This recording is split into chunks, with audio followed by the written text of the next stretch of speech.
Mga kahuwan, panoorin ang video na ito upang alamin ang pinaka-latest na balita tungkol sa lagay ng panahon at bagyo update today. Makikita natin dito sa latest satellite images itong mga makakapal na kaulapan sa malaking bahagi ng Luzon ay ang patuloy nga na pag-iral ng southwest monsoon o hanging habagat.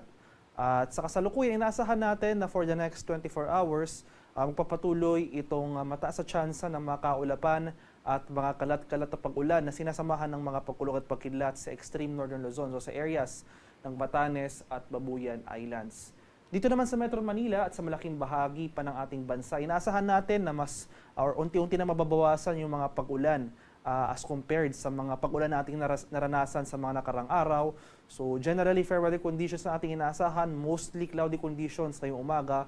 Pero inaasahan natin na throughout the day, maliit yung tsansa ng mga tuloy-tuloy na pag-ulan.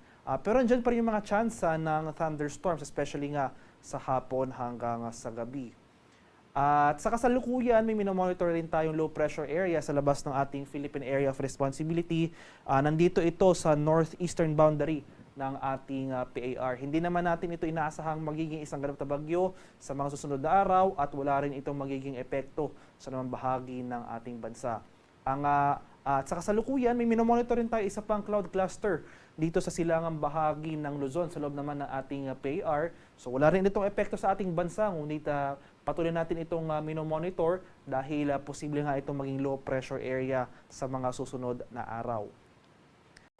At ito yung ating Tropical Cyclone Threat Potential Forecast. Isa ito sa mga products na nilalabas ng Pag-asa ukol sa mga pamumuo ng bagyo within our monitoring domain. So makikita natin dito na ito yung unang sirkulasyon ng ating minomonitor. So may posibleng mamang low pressure area sa loob ng ating Philippine Area of Responsibility. Ito yung cloud clusters, ito yung possibly associated sa cloud clusters na ating minomonitor sa kasalukuyan. So within the next days, so for week 1, so today hanggang September 12, posibleng maging low pressure area itong cloud cluster na ito. At may chance rin na maging ganap na bagyo within the next days. Pero makikita natin dito sa diagram na ito, mananatiling malayo ito sa ating kalupaan at gagalaw ito generally northeastward, papaloy sa ating bansa patungo sa northern boundary ng ating Philippine Area of Responsibility. At itong pangalawang possible weather disturbance within week 1, makikita natin dito, posible itong mamuo sa labas ng ating Philippine Area of Responsibility. May chance ring maging bagyo at gagalaw ito generally northwestward papalapit sa ating PAR for week 1. And pagsapit ng week 2, inaasahan natin ang generally northwestward na paggalaw niya. Nasa loob na ito ng ating Philippine Area of Responsibility, pero makikita nga natin dito, malayo po ito sa ating kalupaan at magpapatuloy yung general northeastward na paggalaw niya patungo sa Taiwan area or yung northern boundary ng ating Philippine Area of Responsibility. At yung pangatlong possible weather disturbance natin for this forecast period, posible nga itong mamuo dito sa West Philippine Sea sa kanlurang bahagi ng ating bansa. Maliit yung tsansa nung nasabing weather disturbance na maging isang ganap na bagyo.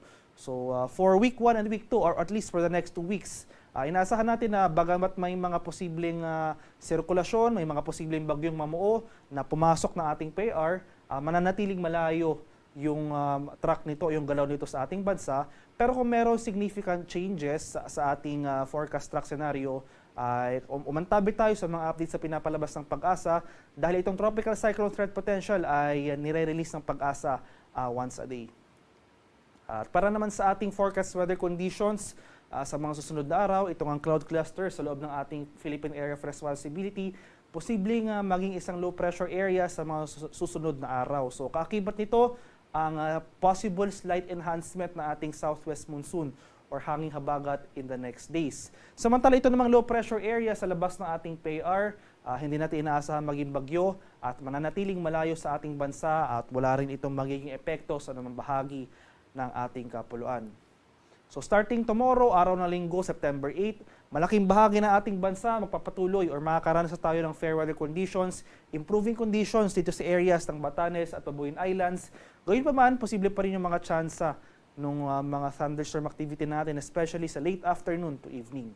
At pagsapit naman, so September 9 to September 11, from Monday to Wednesday, Inaasahan naman natin ang scattered rains and thunderstorms. So mataas sa chance ng mga kaulapan at mga kalat-kalat na pag-ulan, pagkulog at pagkidlat ang ating inaasahan. So inulit ko po, September 9 to September 11, ang mataas sa chance ng pag-ulan na ating inaasahan sa kanlurang bahagi ng Luzon. So sa areas ng Ilocos Region, sa mga lalawigan rin ng Zambales at sa Bataan. Kaya sa mga nabanggit na lugar, maging handa pa rin tayo at alerto sa mga banta ng pagbaha at pagguho ng lupa kung tuloy-tuloy ang pag-ulan na ating mararanasan. Dahil sa mga nakaraang araw nga, nakaranas tayo ng mga matitinding pag-ulan na dala ng habagat sa mga nabanggit na lugar. Dito naman sa Metro Manila at sa malaking bahagi pa ng Luzon ay magpapatuloy itong generally fair weather conditions. Sasamahan lamang yan ng mga isolated rain showers or localized thunderstorms.